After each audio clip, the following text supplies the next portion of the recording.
Hello everybody, welcome to this quick video that I just want to quickly put together regarding captaincy for mine and Ray's team. We've been interacting over WhatsApp over the last half an hour or so, just messaging back and forth about who we should be captaining for this double game week 33, and I think we both just agree that, well, don't directly agree, but I think we're both agreeing to just accept the fact that Kevin De Bruyne, we think of the three options that are available to us between Saka, himself, Kevin De Bruyne obviously, and Marmoush. We believe that Saka is probably the better option from a differential perspective, which isn't, including in my opinion, as risky as De Bruyne. The team is as it is. We're both happy with it. Ray's just messaged saying that he's still a bit eager on Eze, but I couldn't give two stuffs about Crystal Palace other than the fact that I've got Munoz in the team. But that's more of a shield. And like I stated yesterday, I don't really talk about Munoz. But when it comes to this specific double game week, I think having a couple of shields or a few shields is fine. It's just going with the differentials that could potentially move me and Ray up the ranks. And I think the players that we've got in there that aren't shields, that are swords, in the likes of Rashford, Watkins, De Bruyne, they're good enough. So it's Ray in goal, Saliba, Vardy, Munoz, Saka, Rodgers, Rashford, Salah, De Bruyne, Marmoush, Watkins. Now, Andrew came out with a really interesting comment on who? FPL Nightmare? Oh, yeah.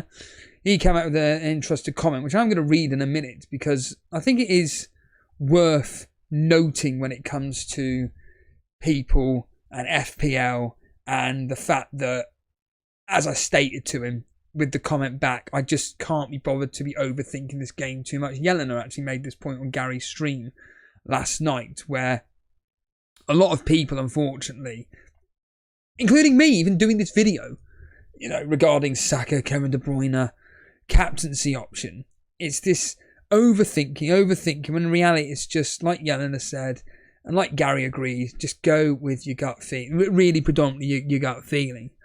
Now, this is what Andrew said regarding the video yesterday. So, he says here, if you wanted to hedge your bets a bit while also having a fun gamble, you could switch Raya to Martinez and switch Rodgers or Rashford to Marino. It would mean that you get a clean sheet if any team got one. But I'm not overly keen on Watkins. I've heard he was managing an injury and he seems second choice now. A fun gamble could be Cunha or Strand Larsen, given Man United can't keep clean sheets and have just played an emotionally intense 120 plus minutes. I'm tempted to get Cunha in myself a week early for Mateta. You're absolutely spot on about Mateta. He's just not the same with the frying pan on the side of his head. And that is a perfectly fine comment, but we're all just second guessing, third guessing, fourth guessing to the point of where we're just always confusing ourselves. That's why, for me, I'm personally really happy with just the free hit team itself. It's now just down to the captaincy options. Now, if you're looking at Andrew's points of view, Wolves away at Man United. It's a fixture in which I think I've got it in the Super Brew as a draw. I think they're just going to cancel each other out. Wolves away from home are terrible. Even though, ironically, they're 14th in the table, just ahead of Man United. I always do this. Whenever I look at these things, I'm like, I bet I'm going to be proved wrong, and I have been. Wolves, over the last three fixtures, away from home, they've won 3 of them. There's a common theme here. They beat Ipswich 2-1. They beat Southampton, can you guess? 2-1. And they beat Bournemouth 1-0. Whereas Man United at home are usually pretty much hit or miss, which is disgusting considering it's Man United. But in the last 3 fixtures, they've drawn 2 and lost 1. Drawn 2 and won 1. 0-0 against Man City. 1-1 against Arsenal. And then they beat Ipswich 3-2. Now, my basic, and it is very basic understanding, is that Cunha I don't think at the moment is in that Wolves team. Am I right? I mean, I'm going to go to their last match where they beat Tottenham 4-2, and Cunha didn't even start. Now, is there a reason for this? Who knows? He did come off the bench and score. Again, I've been proven wrong again in the 86th minute. But I personally just don't think it's worth bringing in Cunha just yet. Now, what am I to talk about when, again, we go back to that line of I'm doing so badly at this game. It doesn't matter what I do or what I say. I could be copying Harry every single bloody week and he'd still be 300 million places ahead of me. But the point being is that I just think that bringing in Cunha for a team like Man United, I just don't think is worth that particular risk, so to speak. And to be completely frank, I just think those two teams, I mean, even though, like I stated, I think I've got Wolves and Man United to draw, would I be surprised if Man United lost? No. But the history between these two particular teams, as I look at it right now, we've got, there's a lot of 1-0s. You want to play a game with me, everybody? Lots of clean sheets. So here we go. Man United 0, Wolves. 1. Wolves 0, Man United. 1. Man United 2, Wolves 0.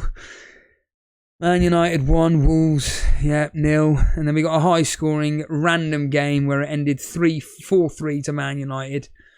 And then the last time these two met was a 2-0 win on the Boxing Day last year, where in that particular fixture, you couldn't make this shit up.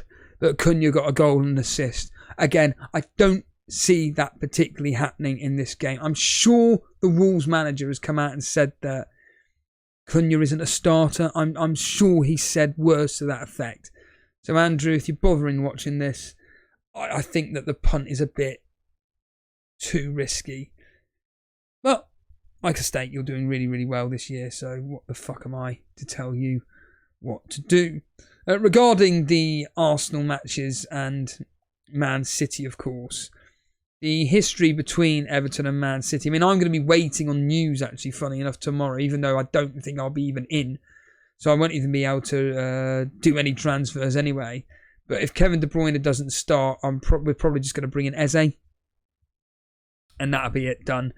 But yeah, the history between these two teams, it's just drab. 1-0 win, Man City. 1-1.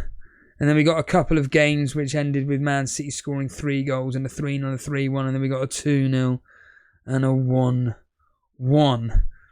So, even though Man City, they can get results against Everton, it's not exactly the highest scoring, even though the last, a couple of away games for Man City have ended with them scoring 3 goals apiece.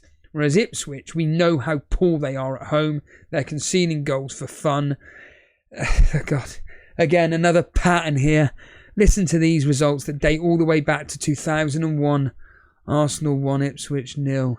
Ipswich 0, Arsenal 2. Arsenal 2, Ipswich 0. Ipswich 1, Arsenal 0. Arsenal 3, Ipswich 0. Arsenal 1, Ipswich 0. And in fact, the last two these two met, which was, again, we got a pattern here. 27th of December in this specific case. It was Kai Havertz that scored off the 23rd minute and Trossard with the assist.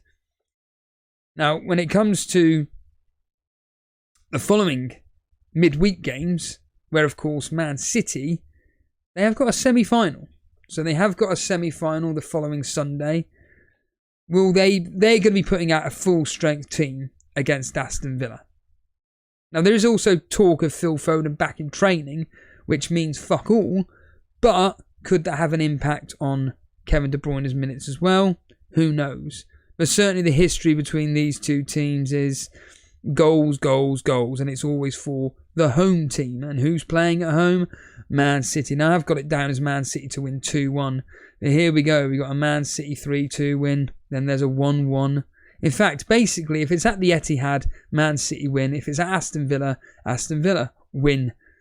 other than this 1-1 draw. But we've got a 3-1 win and a 4-1 win for Man City. And then in between, we've got 1-0 and a 2-1 victory to Aston Villa. So essentially, we're looking at Man City to be beating Aston Villa in that particular fixture. And then when we look at the Arsenal versus Crystal Palace game, where there's a bit of talk around the fact that Crystal Palace could actually field a weakened team because of the FA Cup. And the fact that they're conceding goals for fun at the moment, confidence is running really, really low. I mean, listen to this. This is, I mean, again, it's at home. So listen out for this. We've got, these are all home fixtures. Arsenal 4-1, Arsenal 5-0, Arsenal 3-2. And then the last time these two played was on the 21st of December. And it ended up with Crystal Palace scoring 1 goal and Arsenal scoring Crystal Palace's favourite number at the moment, 5. Gabriel Jesus opening the scoring in the 6th minute, scoring again, which was assisted by Gabriel. Thomas Partey assisting Gabriel Jesus in the 15th minute, and then Kai Havertz scoring in the 38th. By the time it got to the 60th minute, Declan Rice assisted Gabriel Martinelli, and then we've got Declan Rice scoring himself, and it was Calafiore. Now Saka did play that game. He got one of the lowest scoring players in the Arsenal team of a 6.2. He was substituted in the 24th minute. So I'm assuming, if anybody can be bothered to comment, that Saka probably got injured at that point. But certainly it's looking very hopeful and confident that Arsenal do like playing Crystal Palace based on the goals. And as I stated before, the away form for Crystal Palace of late has been absolutely atrocious, conceding 10 goals. 10 goals they conceded. So prior to those 2 losses, they conceded 1 against Southampton. They didn't concede any against Fulham. Didn't concede anything against Man United. And guess what? They didn't concede anything against West Ham. So basically, that 5-0 loss and 5-2 loss to Man City are complete, absolute freak anomalies, particularly when it comes to Crystal Palace away from home. Because away from home this season, if you took away those 10 goals, they'd only conceded 12. But we have to put those goals into account. Whereas Arsenal at home this year, they're just ridiculous. They just do not lose. I mean, they lost recently when it was a 1-0 loss to West Ham, which I believe most Arsenal fans realised at this point, yeah, we've just gone and lost the title now. Or we're now outside of the title picture. Because Liverpool are 13 points clear at the top as I speak right now. And then pretty much Arsenal just need to do professional jobs by pretty much doing what they need to do by keeping that second spot. Newcastle will be on their tails. We know this. We know for a fact that Newcastle will continue trying to claw their way up. They've got nothing to play for now other than trying to get the highest position possible. But Arsenal have got Ipswich, Crystal Palace, and then after the Crystal Palace game, 6 days later, it will be Paris Saint-Germain. Then they got Bournemouth at home. Then it's the big... These are huge matches. So from the 7th of May through to the 18th of May, they're playing Paris Saint-Germain away, Liverpool away, and then they've got Newcastle at home. So Arsenal fans will be looking to be trying to get 6 points in the next 2 fixtures against Ipswich and Crystal Palace. They've then got... And it will be a tough fixture against Bournemouth on the 3rd of May, but that's sandwiched in between Paris Saint-Germain. So they could probably write off that Bournemouth game. Probably, you know, if they got a draw out of that, that'd be 7 points from their 3 Premier League games. And then maybe, potentially, depending on the results that Newcastle get across the next several fixtures, then maybe they could just pretty much have cemented second spot by then. And then once they play against Southampton on the final day, you know, it wouldn't surprise me if Southampton were to win. But point withstanding is that Arteta really does have to manage his squad. The good news for him, though, is that between Crystal Palace and Paris Saint-Germain, he has got 6 days. He's got 6 days. So he can afford to maybe play the team against Crystal Palace that he play against Paris Saint-Germain, almost use it as a training match, go into the Paris Saint-Germain game, rest his 4 or 5 players for the Bournemouth match, get a result against Bournemouth, like I said, a draw, like they did against Brentford, and then straight into the Paris Saint-Germain game, and then whatever against Liverpool, it's whatever, who gives a shit, because we've lost it anyway. It's a good thing they're not challenging still for Liverpool. I know Arsenal fans won't, they don't really like hearing that, but at the end of the day, you're out of it now. So, but it's then down to the likes of Newcastle, Man City, Chelsea, Aston Villa about what positions. Because Nottingham Forest, I don't want to write them off, but Nottingham Forest, their form it's been okay, but it's just their last 2 fixtures, losing in the manners that they have. Specifically, that the loss against Everton is in my opinion absolutely disgraceful. And of course they got Tottenham up next, and then 6 days later it is the cup semi-final against Man City, and then just a few days later after that is Brentford at home, which will be game week, of course, 35 I think. But either way, point withstanding, is that certainly Nottingham Forest, they've got some decent fixtures on paper after the semi-final, which we just assume they're going to lose. But it's going to be Brentford at home, decent fixture. Crystal Palace away, not great, but with the form Crystal Palace are in at the moment, decent fixture. And then it's Leicester at home, West Ham, and then Chelsea. This Chelsea game, final day of the season, could be the match which dictates who gets that 4th/5th spot. It really could be that close. But certainly from this free hit point of view, I think that I'm pretty comfortable with the Saka captaincy. I think that, I even asked Ray for a laugh, just what does the algorithm say? What does an AI algorithm robotic website tell our team to do? And funny enough, it did come out with Saka being the one. And then Ray's just messaging me saying Wheel of Death. I'm just going to write go for it. I wonder if it will come through live as I'm speaking like this now. But certainly I think that having Saka as captaincy, for me, just feels safer over De Bruyne, personally. I know that if we look at the Fantasy Football Scout website, certainly, it's going to be Marmoush ahead. And we know that the template teams are all going to be playing Marmoush captaincy. But I think that the ones like me and Ray that are chasing this particular season, and I personally think that Saka can challenge Marmoush. It's 10% ahead. It's Marmoush first with 1,106 votes, and then Saka with 799. So I think that, look, this season the scout polls have been very, very good. Usually whoever comes out on top on the scout polls usually is the one that does relatively well in the particular game week. So I'd like to think that,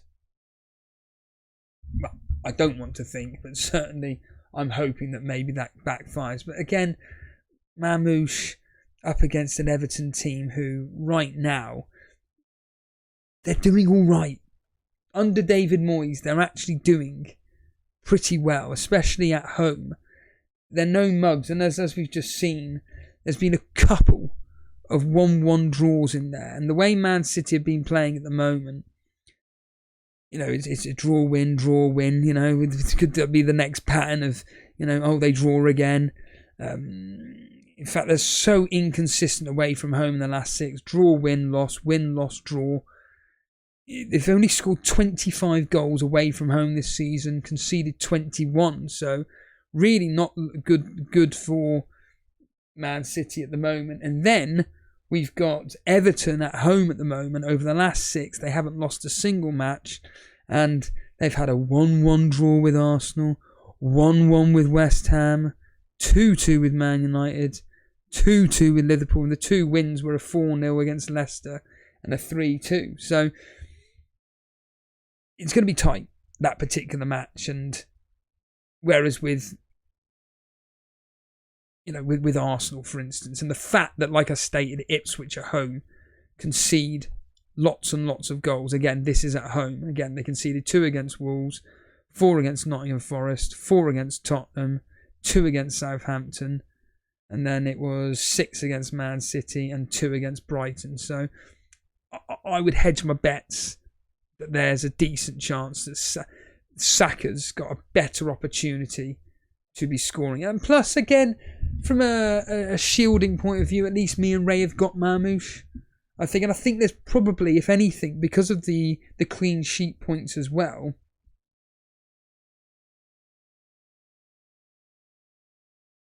Sorry, Ray's just messaging. This isn't live stream, isn't it? Because of the fact that Marmoush hasn't got the potential clean sheets, and the fact that Saka is the one that will get that extra bonus. Plus, he's on penalties as well. I think I'm pretty confident. I'm just wondering if this Wheel of Fortune will come through at the moment. But I'm certainly, like I said, I'm happy with this team. I think just balls to the walls with Watkins. I just think, do you know what? If he starts, he starts. If he doesn't, he doesn't. I think maybe Emre may be thinking, you know what, you could be our Premier League striker rather than our Champions League striker. I don't know. Is he nursing an injury? Nobody knows. You know, the fact that he's been on the bench and he's essentially been performing relatively okay. Yeah, I'd like to think that, yeah, he'll get decent minutes in this particular double fixture. Anyway, let's get the fuck out of here. Thanks for watching, and I will, I have no idea what I'll be doing. Maybe a quick Saturday night reaction video, because I just can't live stream. Live stream's impossible at the moment, so maybe on Saturday it'll be a quick video, and then the same on Sunday as well, to see how we're getting on. Anyhow, cheers for watching. See you later.